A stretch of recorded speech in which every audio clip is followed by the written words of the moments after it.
This is Mahesh Ravi, and in this video, we're going to create a retro style commercial poster. So let's take a look at how to do this. So before we start designing the poster, let's look up at Pinterest and see how these posters were looking. Let's say, so you can see that there is a particular style, the typography that actually goes here, the kind of body copy, the image quality, all of that has a very peculiar character to it. So let's think of the content right now. Let's create a very interesting content for this poster. So I think we'll create a poster for a device, a retro futuristic device that can resemble something like a mobile phone, right? So to do this, we are going to use AI to create the image. So I'm going to go to Discord here. And in Discord, we are in Discord right now.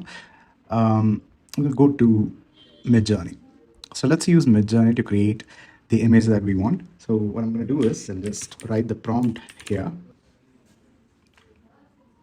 Okay, we have some pretty cool results, and I really like this particular form. So what we'll do is we'll upscale this in browser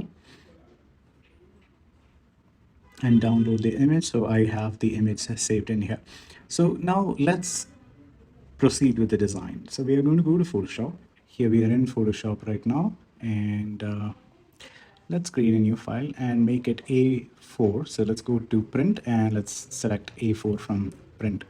We don't need the resolution to be 300 because we're not going to print it. So we'll just change it to 150 and we will click create. So we have this right now. What we'll do first, we'll work with the image. So I'm going to import the image and place it here. So let's go to place embedded and take the image that we have. So this is coming like this. It's pretty cool. It looks really, really good on this poster with the device and everything. So it works. So what I'm going to do is I will sort of play with this a little bit. We want to separate this image from the background. So to do that, what I'll do here is to rasterize this image. I'll create a rough selection here. And from here, I will choose select and mask, select the subject. So I just need the subject to be here. Let's choose layer copy, and we have the subject in a different layer right now, which is looking decent. So what I wish to do here is to select a part of this background image and delete it, somewhat like this. Yeah, it's good.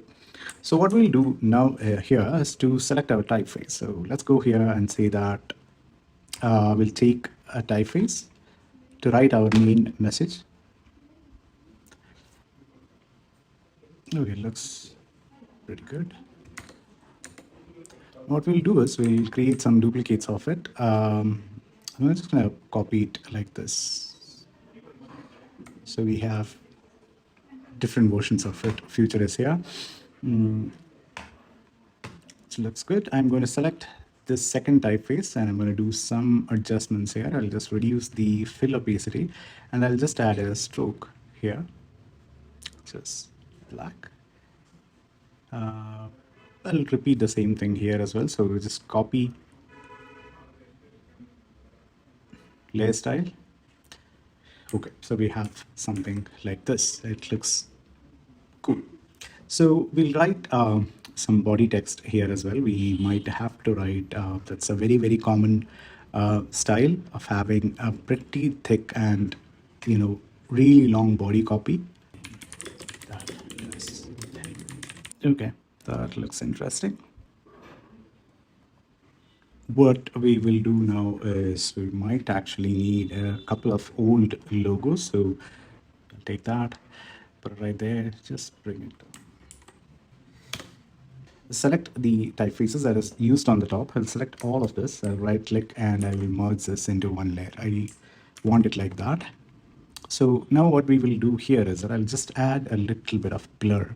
So let's go to filter, blur, and add a little bit of Gaussian blur to it. Just a light bit. This will do.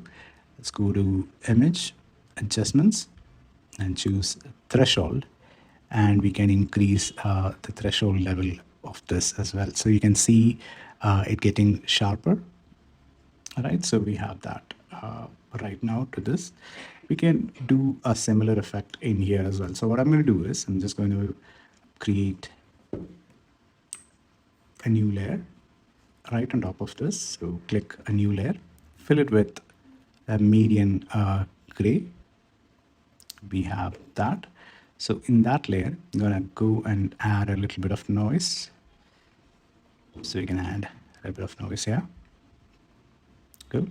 And we can change this to linear burn. It actually looks pretty good.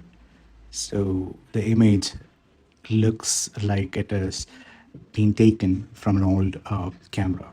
So it creates that effect. We can do the same thing for the background as well, but yeah, it's not that important. So, but still we can, and click OK. So we have that. An overall texture to top it off, right? So take this.